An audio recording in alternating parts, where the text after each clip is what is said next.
오늘은 순환주일이면서 종려주일입니다.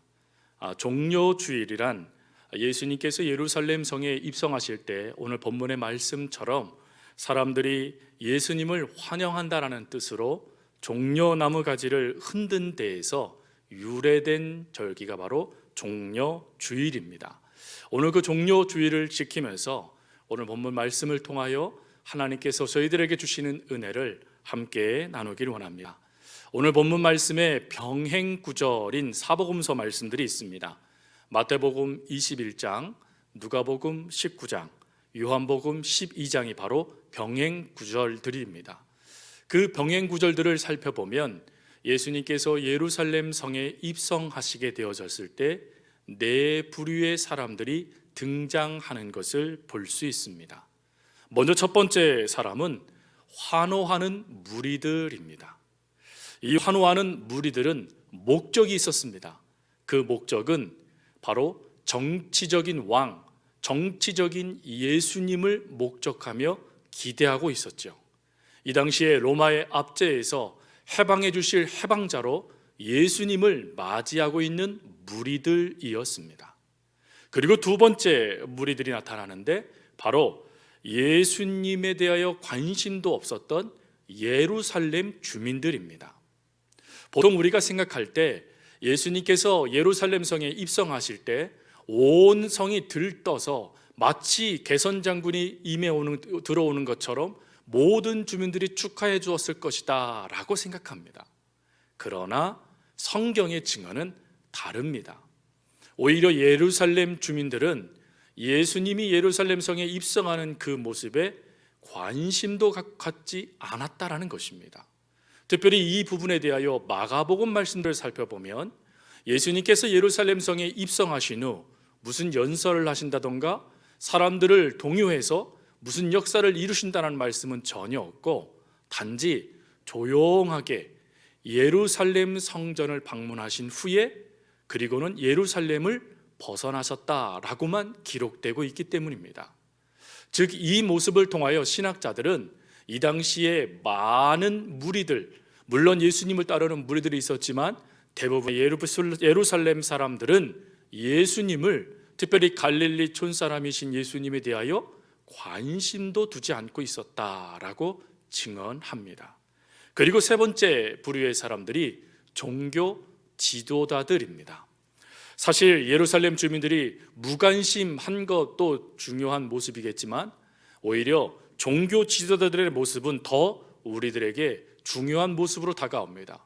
왜 그러냐면 이들의 모습이 후에 예수님께서 예루살렘에서 십자가의 길을 걷는 데 있어 예수님의 순환, 고난을 이끌어내는 장본인이 되기 때문에 그렇죠.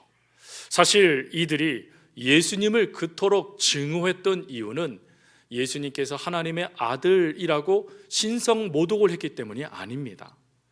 종교 지도자들이 예수님을 그렇게 싫어하면서 그리고 적대시했던 가장 중요한 것은 자신들의 기득권 때문이었습니다. 예수님께 모든 관심이 쏠리고 그리고 예수님을 통하여서 자신들이 지금까지 목숨처럼 지켜왔던 모든 율법들이 무너져가고 있다라고 생각했던 이들, 그리고 그 속에 주어지는 수많은 기득권들을 빼앗기고 있었다라고 생각했던 이들이 주님을 적대시했던 것이죠. 또한 적대시했을 뿐만 아니라 이들은 예수님께 그리고 예수님을 통하여서 자신들의 본 모습이 들춰질까 두려워했던 무리들이었습니다. 예수님은 마태복음 23장 4절 말씀에 이들을 뭐라고 얘기를 하시냐면 무거운 짐을 묶어 사람의 어깨에 지우는 자들이다 라고 말씀을 합니다. 여기서 이 무거운 짐이라는 이것은 종교적 행위를 말하는 것입니다. 즉 도덕적으로 지켜야 될 의무들을 말하는 것이죠. 그 의무들을 짐으로 짊어지게 해서 오히려 백성들을 무겁게 힘들게 억압하며 통치하는 도구로 사용했던 사람들이 바로 종교 지도자들이었다라는 것입니다. 그래서 그들의 모습을 보면서 예수님은 마태복음 11장 28절부터 30절에 무엇이라고 얘기하시냐면 수고하고 무거운 짐진 자들아 다 내게로 오너라 라고 말씀을 하십니다. 이 말씀의 핵심은 내게로 오다라는 말씀입니다. 즉 억지로 짐을 짊어져 종교적으로 얽어매어 마치 내 뜻대로 사용되는 도구처럼 사용했던 종교 지도자들의 모습이 아닌 하나님께로 오기만 하면 하나님은 그 모든 짐을 벗기어 주시고 구원의 역사를 이루어 주시는 참된 은혜를 더해 주시는 분이시라는 것을 말씀해 주고 계시죠. 바로 이와 같은 모습이 종교 지도자들에게는 자신들과 다른 점, 자신들의 기대에 부합되지 않는 인물로 여겨졌기 때문에 예수님을 죽이고자 모의하고 실제로 그 일들을 이루게 되어지죠. 그리고 또 네 번째의 부류의 사람들이 나타납니다. 그 사람들은 바로 제자들입니다. 여러분, 예루살렘 주민들은 예수님께 무관심했습니다. 또 종교 지도자들은 예수님을 적대시했습니다. 그러면 이때 제자들이라도 정신을 차리고 그 상황 속에 하나님의 뜻을 이루어가는 도구로 예수님과 함께 그 사명을 온전히 감당해야 되지 않겠습니까? 그러나 제자들도 첫 번째 무리와 별반 다르지 않았습니다. 이들은 예수님이 실제로 왕으로 올라가시면 자신들이 한 자리, 즉 출세를 할 거라는 생각이 이 제자들 가운데 팽배했습니다. 그러다 보니 예수님께서 지금 왜 예루살렘에 올라가시는지, 그리고 지금 어린 나귀 새끼를 타시고 예루살렘에 입성하실 때 예수님은 무슨 생각을 하고 계시는지에 대하여는 조금의 관심도 갖지 않고 오히려 흥에 취해 호산나를 외치고 있을 뿐이었다라는 것이죠. 분명 예수님은 제자들에게 예루살렘에 왜 예수님께서 올라가시는지, 그리고 예수님께서 오신 목적은 무엇인지, 고난, 또 십자가의 죽으심, 부활의 역사들에 대하여 제자들에게 끊임없이 말씀해 주셨습니다. 하지만 스승인 예수님은 죽음의 길을 예비하기 위하여 예루살렘에 들어가는데 제자들은 자신의 누릴 영광만 기대하며 예루살렘에 올라가고 있었던 것 뿐이죠. 마치 한자성어의 동상이몽과 같은 모습입니다. 그러면 왜 이 네 부류의 모습들이 이렇게 각기 다른 반응들, 다른 모습들이 나타났을까요? 그것은 이 네 부류가 추구하고 있었던 기대 때문입니다. 즉 자신들의 기대에 따라 주님을 바라봤기 때문에, 평가했기 때문에 지금 이들의 반응들이 이렇게 달라졌던 것이죠. 여러분, 사람들은, 저를 비롯해서 모든 사람들은 자신들의 기대가 채워지지 않으면 쉽게 등을 돌리고자 합니다. 그리고 조금만 뜻이 달라도 비난하지요. 이런 인간의 어리석음은 사실 예나 지금이나, 그리고 지금 무리나 제자들이나 종교 지도자들이나, 그리고 현재의 모든 이들을 다 대변해도 동일한 모습으로 나타난다라는 것입니다. 우리는 조금만 기대와 다르면 그를 대하는 모든 것이 달라집니다. 그러다 보니 나다니엘은 그 참된 메시아이신 예수님을 뭐라고 평가합니까? 자신의 기대와는 다른 거예요. 그러니 나사렛 그곳에서 무슨 선한 것이 나겠어? 라고 하며 오히려 기대치를 낮춰버리는 그런 모습들도 나다니엘에게도 나타나지 않습니까? 여러분, 이런 모습이 성경에 나와 있는 나다니엘에게만 나타납니까? 아니요, 우리들에게도, 심지어요 하나님께조차도 이런 모습으로 우리들이 반응할 수 있다라는 것입니다. 그러면 우리의 기대와 또 우리가 추구하는 생각과 다른 모습으로 만약 하나님께서 우리들에게 다가오신다라면 우리는 어찌해야 될까요? 그리고 오늘 본문 말씀을 통하여서 예수님께서 이 예루살렘 성에 입성하실 때 그 네 부류의 사람들의 모습과 전혀 다른 모습으로 이 성에 입성하고 있는 이 모습을 통하여서 하나님께서 오늘 우리들에게 깨닫기를 원하시는 말씀은 무엇일까요? 첫 번째로 하나님의 말씀에 순종하라라는 것입니다. 여러분, 예수님께서 나귀 새끼를 타시고 예루살렘에 입성하신 이것은 스가랴 선지자의 말씀이 이루어진 말씀입니다.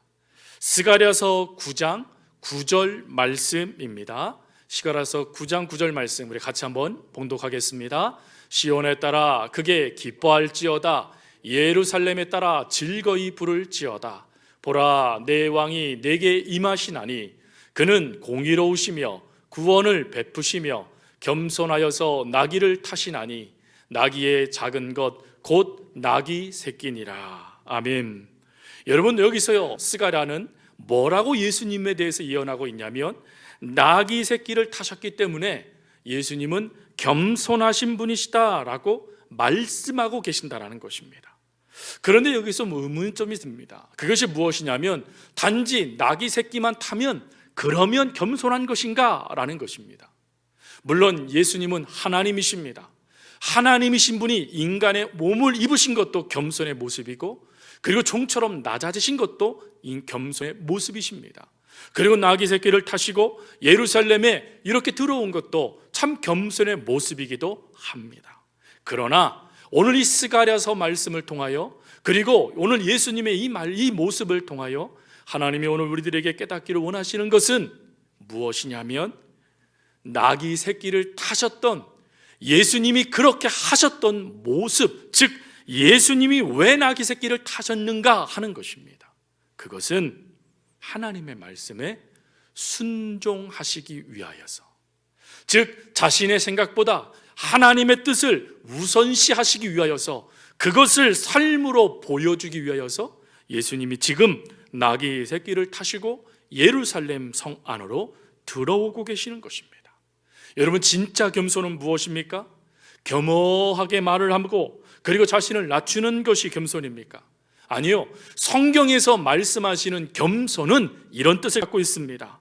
겸손이란 하나님의 능력을 믿고 하나님께서 하신 일들 앞에 자신의 생각을, 자신의 고집을 내려놓는 것이다. 그리고 하나님의 말씀을 겸허히 받아들이는 것, 그것이 성경에서 말씀하시는 겸손이라는 것입니다. 즉 예수님은 그 자리는 사실 엄밀히 따지고 보면요, 옹색하고 초라한 자리입니다. 어떻게 성인이 나귀 새끼를 타고 그리고 그 자리를 갈 수 있겠습니까? 무슨 이것은 퍼포먼스도 아니고 무슨 이벤트도 아니고, 도대체 예수님께서 왜 이렇게 부끄러운 모습으로 예루살렘 성으로 들어가십니까? 물론 호산나 호산나 사람들이 많이 예수님 앞에 나와서 구호를 외치고, 그리고 자신의 옷도 깔고 또 종려나무까지도 흔드는 모습을 보면서 야, 예수님이 참 개선장군이시네 라고 생각할 수 있겠지만, 지금 예수님의 모습은 너무 볼품없는 모습이었다라는 것입니다. 근데 그런 볼품없는 모습으로 예수님이 묵묵히 그 자리를 지금 감당하고 있는 이유는 그것이 하나님의 뜻을 이루는 것이기 때문이다 라고 말씀하시는 거예요. 사랑하는 성도 여러분, 하나님의 뜻을 이루기 위해서 이렇게 옹색해질 수 있으시겠습니까? 하나님의 뜻을 이루시기 위해서 부끄러움의 자리지만 부끄러움을 개의치 아니하시고 그 자리에 서신 예수님처럼 여러분들도 그렇게 이 자리에 앉아 주실 수 있으시겠습니까? 사도 바울은 오늘 우리들에게 이렇게 권면합니다. 너희 안에 이 마음을 품으라. 곧 그리스도 예수의 마음이니 그는 근본 하나님의 본체시나 하나님과 동등됨을 취할 것으로 여기지 아니하시고 오히려 자기를 비워 종의 형체를 가져 사람들과 같이 낮아지셨고 죽기까지 복종하셨으니 곧 십자가에 죽으심이라. 끝까지 하나님의 뜻을 이룰 수 있다라면 하나님 나 언제든지 순종합니다. 심지어요, 예수님이 십자가를 지시는 그 마지막 날 밤에 기도하실 때도 어떻게 기도하십니까? 내 원대로 마옵시고 아버지의 뜻대로 되기를 원합니다. 여러분, 이것이 바로 하나님께서 오늘 우리들에게 들려주시고자 하시는 말씀입니다. 프랭크 루박이라는 목사님이 계십니다. 이분은 자신이 얼마나 하나님의 말씀에 순종하며 살고 있는지를 알고 싶으셨어요. 그래서 그는 먼저 아침마다 하나님의 말씀과 기도로 삶의 방향을 잡았습니다. 그리고는 집을 나서면서 작은 수첩을 항상 챙겨 나갔는데, 거기에 나는 하나님의 말씀과 내 생각이 충돌되었을 때 그 생각 가운데 나는 무엇을 선택하는지를 그 수첩에 적었다라고 합니다. 처음에 그는 그 수첩을 보면서 놀라워했습니다. 아니, 당황했습니다. 왜 그러냐면 하나님의 말씀보다 자신의 생각을 더 많이 우선시하고 결정했던 모습이 보여졌기 때문입니다. 그러나 시간이 지나면서 차츰 순종하는 삶을 살아가기 시작합니다. 말씀에 반응하는 모습이 나타나기 시작한 것이죠. 그러자 그는 이러한 하나님의 말씀에 순종하는 체험을 다음과 같이 말을 하였습니다. 내 작은 생각보다 훨씬 큰 계획 안에서 나의 몫을 감당하며 매 시간 주님께 실려가는 기분입니다. 내 마음대로 살 때는 전에는 전혀 느껴본 적이 없었습니다. 필요한 것이 있어 돌아보면 바로 그것이 나를 기다리고 있었습니다. 물론 내가 해야 할 일도 있지만 하나님이 나와 함께 일하고 계신다는 것을 확고히 믿게 되었습니다. 사랑하는 성도 여러분, 오늘 이 은혜를 하나님은 우리도 경험하길 원하세요.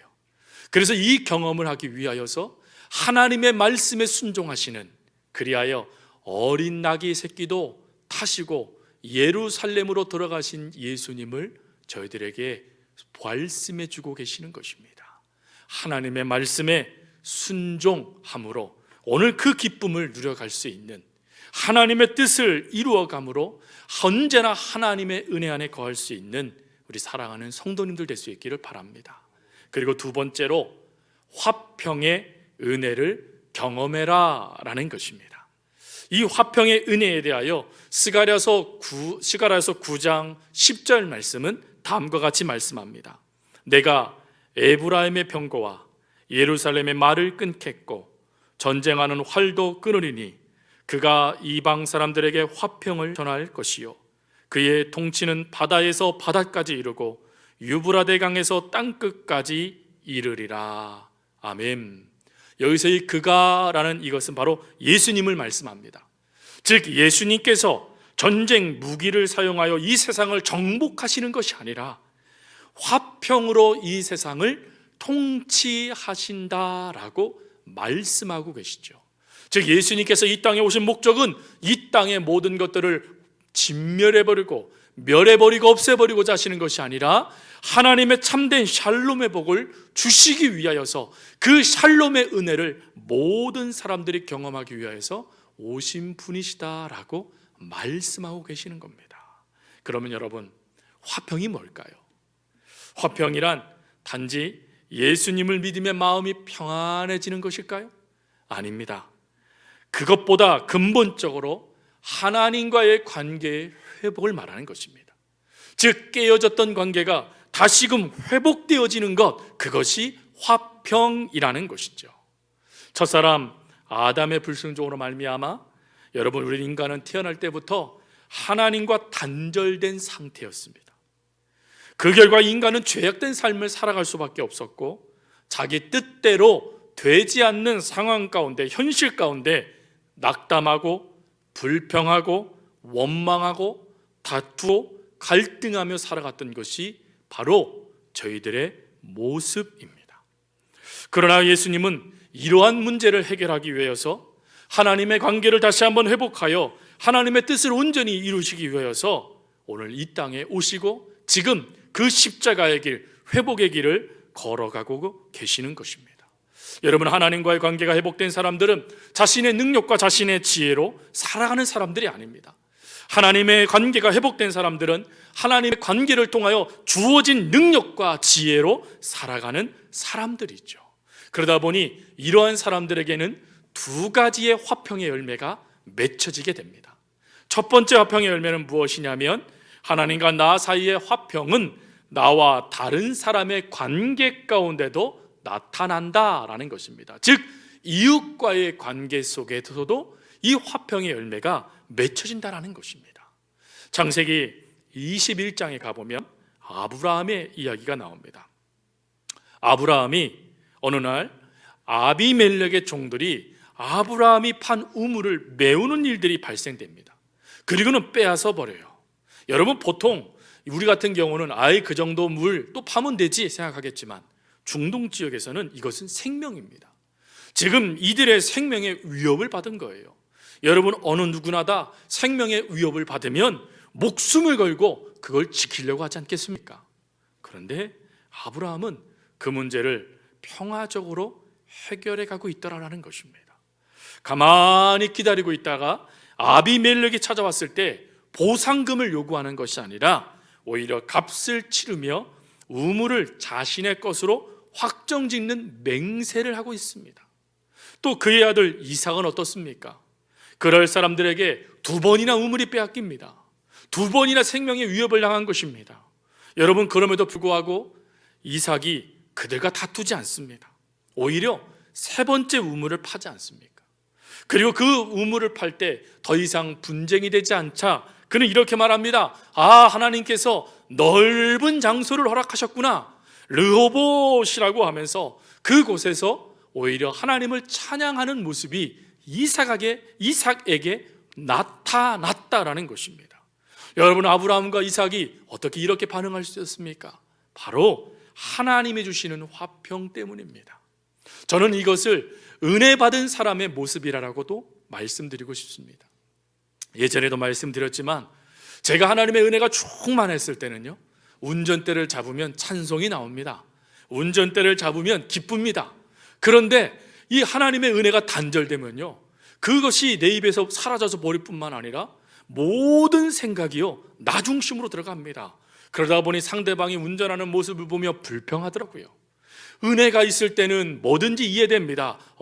바쁜가 보네, 괜찮아, 그럴 수도 있지 뭐. 하지만 은혜가 사라지니 분노하게 되고, 은혜가 사라지니 정죄하게 되고, 은혜가 사라지니 평가하게 되더라라는 것입니다. 여러분, 이러한 모습이 부족한 종에게도 나타나고 또 성도님들에게도 나타날 수 있습니다. 여러분, 그때 나는 지금 화평의 열매를 맺고 있지 못하구나, 지금 내가 하나님과의 관계가 어딘가가 단절됐거나 라는 생각을 갖고 다시금 화평하기를 원하시는 하나님의 말씀을 붙잡을 수 있길 바랍니다. 그리고 2번째가요, 하나님과 나 사이의 이 화평의 열매는 나 자신과에게도 맺혀진다라는 것입니다. 여러분, 내가 나 자신과 화평하지 못하면 이런 말이 있더라고요. 내가 내 자신과 화평하지 못하면 나는 나의 노예가 된다라는 말이 있습니다. 이 말은 무슨 뜻이냐면, 내가 나 자신 속에 주어지는 하나님의 은혜를 깨닫지 못한다라면 나 자신에 의하여 내가 하나님이 되어 그 문제를 해결하고자 한다라는 것입니다. 여러분, 언제든지 우리는 내가 무엇인가 하겠다라는 생각을 갖습니다. 그러나 그것대로 되지 않을 때 우리는 열등감 가운데 빠지게 되죠. 열등감의 문제는 참 무섭습니다. 이 문제를 해결하지 못하면 이것이 열등의식으로 나타나기 시작하고, 열등의식을 감추기 위하여 폭력적인 모습들이, 거칠어진 모습들이 우리들 가운데 나타나더라는 것입니다. 폭력은 단지 주먹을 쓰는 것만이 아니라 거친 생각, 거친 말, 거친 심성을 표출하는 단어입니다. 여러분, 우리 속에 왜 이것이 나타납니까? 그것은 이 속에 하나님이 주시는 참된 화평의 역사들이 우리 가운데 주어지지 않았기 때문이라는 것입니다. 여러분, 이런 문제들 안타깝게도 세상의 수많은 방법들로 해결할 수 있으면 좋겠지만 해결할 길이 없습니다. 그러나 유일한 해결할 길이 있다면 그것은 하나님의 평화를 얻어졌을 때, 하나님의 평화가 우리에게 주어졌을 때 비로소 우리는 우리 자신과 화해하기 시작하고, 그리고 우리 속에 주어지는 하나님의 은혜를 발견하기 시작한다는 것입니다. 여러분, 내 모습 이대로 여러분 흠투성이고, 그리고 이 모습으로는 도저히 어떤 것도 하나님 앞에 드러낼 것 없다라고 생각하는 것이 바로 저희들의 모습이지 않습니까? 그러나 그 모습으로 하나님은 끝나게 하지 않으신다는 것이에요. 그런 모습으로 살아가고 있다라고 착각하고 있겠지만 하나님은 그 착각을 뛰어넘어서 하나님의 계획 가운데 우리를 변화시켜 가신다는 것입니다.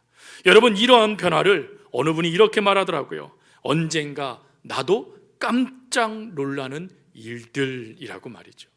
여러분, 나도 모르는 사이에 내가 달라집니다.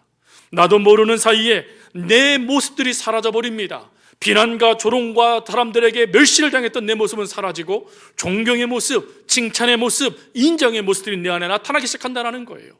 이것이 어떻게 가능합니까? 바로 하나님의 평화가 우리 가운데 밀고 들어오니 그것이 내 삶이, 내 삶 속에 나 자신을 용서하게 되어지고, 나 자신을 용서하기 시작하니 이 모습이 아닌 나를 변화시키는 하나님을 바라보는 믿음이 발동되더라는 것입니다. 믿음이 발동되다 보니 하나님의 역사에 내 모든 것들을 맡기기 시작하더라라는 것입니다.